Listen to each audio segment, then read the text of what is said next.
Okay, on this video we are going to cover what to do when we have real and repeated roots case. Remember that in the previous videos we saw that when we have repeated roots, in the end we have only one solution. So now let's solve that issue and how are we going to solve it. Okay, but let's start with a generic case. Okay, so this is a constant coefficient differential equations. So the characteristic equation is the same, it's just am squared plus bm plus c equal to 0.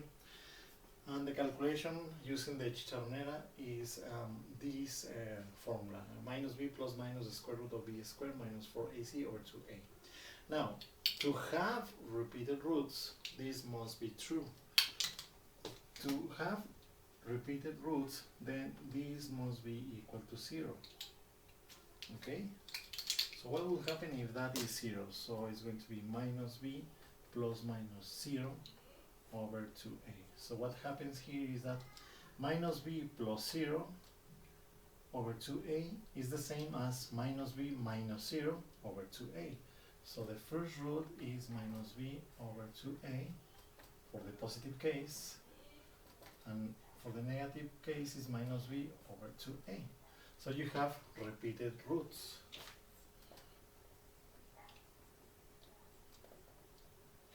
So that leaves to only one solution. Remember that the solution proposed is exponential of mx. So if it is repeated, then the solutions are exponential of minus b over 2ax. So this is the one and only solution. Okay, now, because now we have a formula to find the second solution. Knowing the first solution, then we have a method to find the second solution. And to find the second solution, just let me recall the formula. The second solution is w of x times the first solution, where w of x is equal to the big integral of the exponential of the minus integral of p of x, differential of x, over y1 squared, differential of x. So what we are going to do is calculate the value of w of x when we have repeated roots, repeated and real roots. Okay, so we need to identify what is p of x now. Remember here, this formula was developed assuming that the first coefficient is equal to 1, which is not the case here. So we have to make this equal to 1. So what we are going to do is 1 over a in both sides. So what happens if we make 1 over a in both sides? So it's going to be second derivative plus b over a, first derivative plus c over a, y equal to 0. And this is actually our p of x. And now in this case is constant, alright? But this is the part of p of x. Okay, so let's calculate the w of x. So w of x is equal to the big integral of the exponential of the minus integral of p of x, in this case b over a, differential of x, divided by here y1 squared. So the first solution is this. I have to make it a little bit bigger. Exponential of minus b over 2a and then the square, differential of x. Okay, now this integral is very easy. So is equal to the exponential of, is because this is constant, is just minus b over ax. Now in the denominator, now you have power of power. So what happens here is that this power multiplies times 2.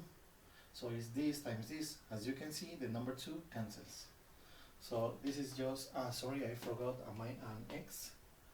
Sorry, I forgot here an x. Okay, so the 2 cancels, and what you get is exponential of minus b over ax, differential of x. Now you can see that you have, or we have, the same, exactly the same exponential. So this is just the integral of the differential of x, and this is the most easiest, well, the easiest integral is just x, and this is w of x.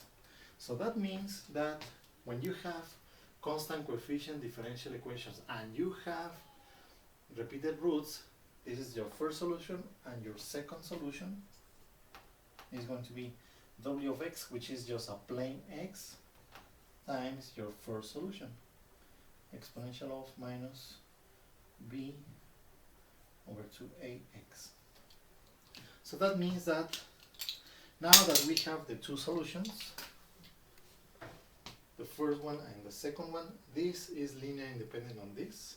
I'm not going to do the Wronskiano, but you can do it yourselves, and you will see that it's different than 0. Then your general solution is going to be, the homogeneous solution is going to be c1 exponential of minus b over 2ax plus c2x exponential minus b over 2ax. Okay, engineers, so the takeaway here, engineers, is very easy. When you have constant coefficients, differential equations, and you have the real and repeated roots, it's very easy. You get your first solution, and your second solution you just multiply times an x, the first solution, and that's it. That's it.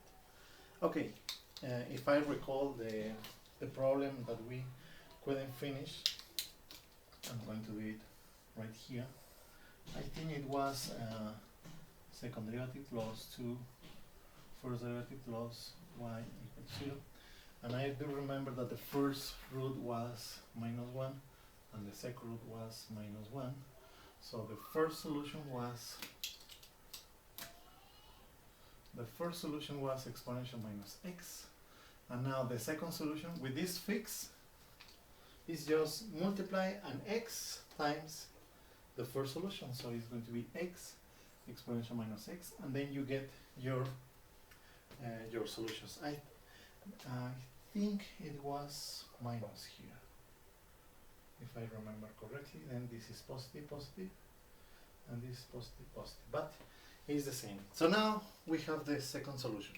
Now, is it always times x? Yes, as long as it is constant coefficients. You can see here, wherever the values of a and b, wherever they are, is going to be always times an x, because this is a demonstration for a generic case with constant coefficients. Okay, so finishing this problem that we couldn't finish in the other video, the homogeneous solution is just c1 exponential of x plus c2x exponential of x.